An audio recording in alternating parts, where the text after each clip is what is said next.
Sa wakas ay ngayon na po ang Pi 2 Day. Ayan, June 28 na po ngayon. Pi 2 Day po ngayon.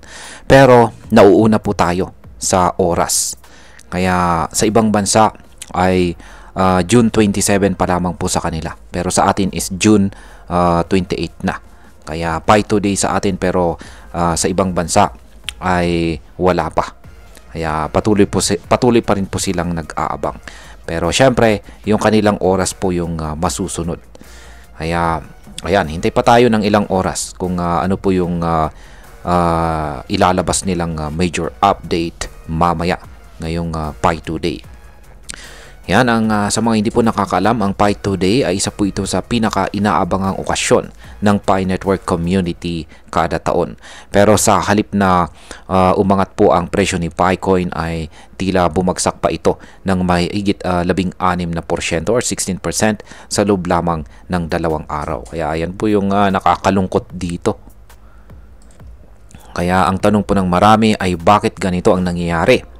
Sa kabila ng mga bagong updates at saka malalaking pagbabago sa ecosystem, bakit parang nawawala ang suporta ng mga investors? Ayan, maliban po dyan, ay may pag-asa pa bang makabawi or makarecover itong si Picoin ngayong Pi 2 Day?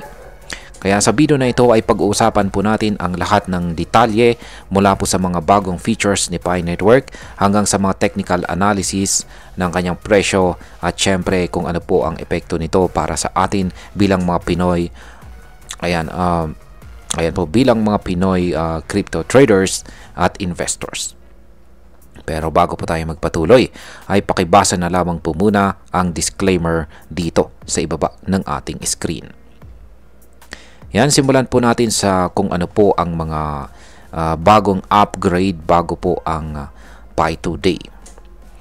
3 pong major upgrades ang inilabas ni Pi ng Pi Network or core team bilang paghahanda sa Pi 2 Day na gaganapin po ngayong June 28, 2025. Una ay ni-rebrand po nila ang Pi Node at tinawag na ngayon itong Pi Desktop, kung saan ay inilabas po ang version 0.5.2 at kasama dito ang mga importanteng features gaya po ng full window resizing, maayos na integration sa Docker at saka visibility ng public keys sa troubleshooting panel.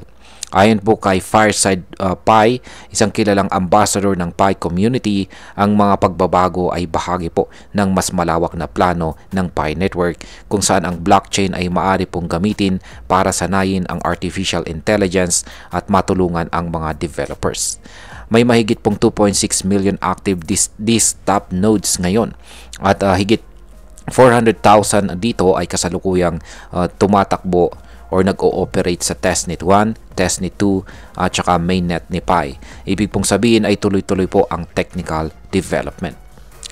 Ngayon ay paano naman po pinaganda ng Pi browser ang user experience? Bukod po sa desktop updates ay inilaunch na rin ang bagong feature ng Pi browser kung saan ay ang native account management.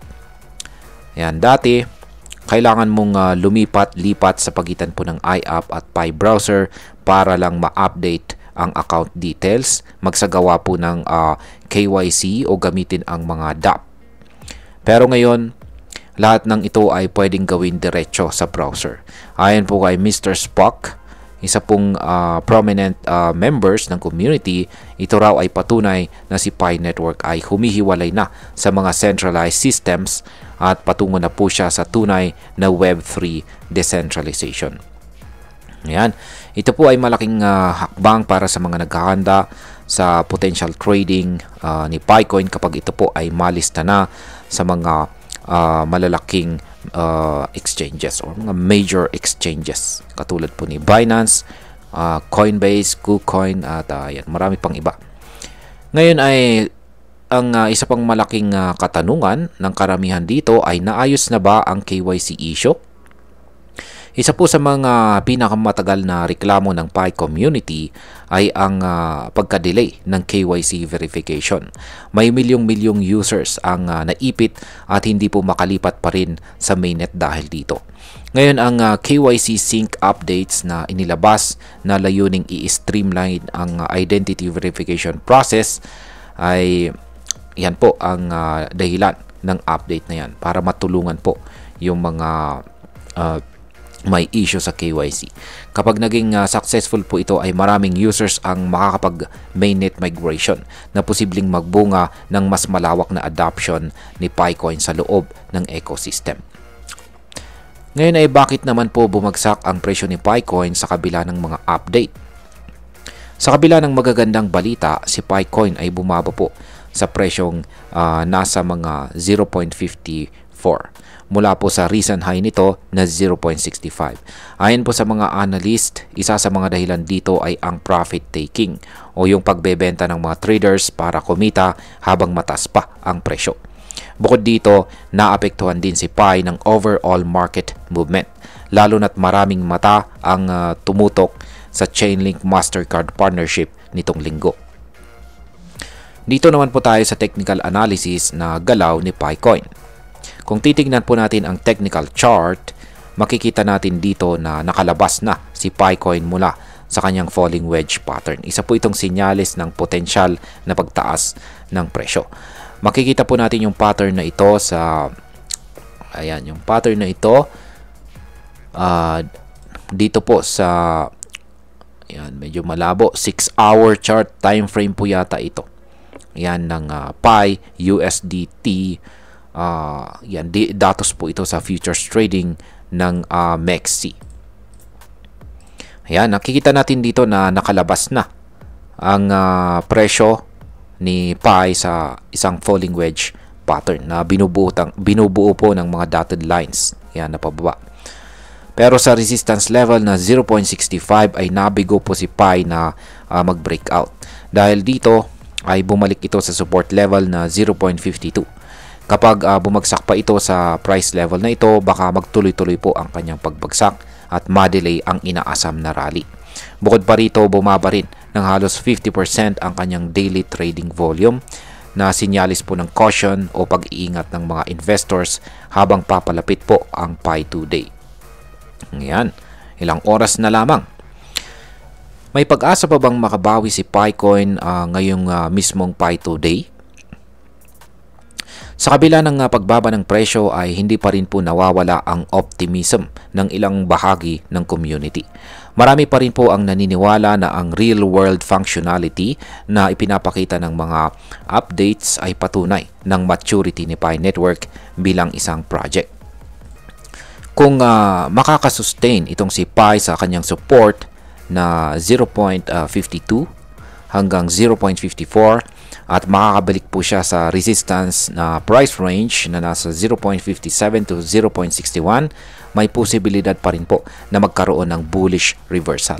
Pero kung mabigo po itong mag-hold, baka mapunta po siya sa extended consolidation na galaw nitong si PiCoin. Ngayon ay pag-usapan naman po natin ang posibleng epekto nito para sa atin bilang mga Pinoy crypto traders at investors. Bilang mga Pinoy crypto enthusiasts ay may dalawang epekto po ito para sa atin. Una, para sa mga matagal nang nagmimina ng PiCoin at umaasa na ito'y magiging malaking asset sa hinaharap, ito po ay isa na namang reality check na hindi po sapat ang hype lamang. Kailangan po ng konkretong development at saka market confidence. Pangalawa, para po sa mga traders na gustong pumasok dito kay Pi, kapag ito po ay nalista na sa mga major exchanges, magandang pagkakataon po ito na pag-aralan ang fundamentals at wag lang po basta sumabay sa trend. Ang daming umaasa kay PiCoin, pero ang tanong, handa na ba tayong maghintay at magtiwala sa long-term vision ng project? Bilang panghuli, ang masasabi ko naman tungkol dito ay sa totoo lang, kapansin-pansin po ang effort ng Pi Network Core Team na paunlarin ang ecosystem. Hindi ito gaya ng ibang project na puro hype lamang, may development at saka may vision po. Pero ang problema, hindi po sapat ang development kung wala namang market trust. Para umangat po talaga itong si PiCoin, kailangan po nito ng real liquidity, exchange listing at transparent roadmap. Maganda po ang foundation ni Pi. Pero para magtagumpay ito sa crypto space, kailangan nitong patunayan na kaya po nitong maging usable currency at hindi lang isang experimental na token.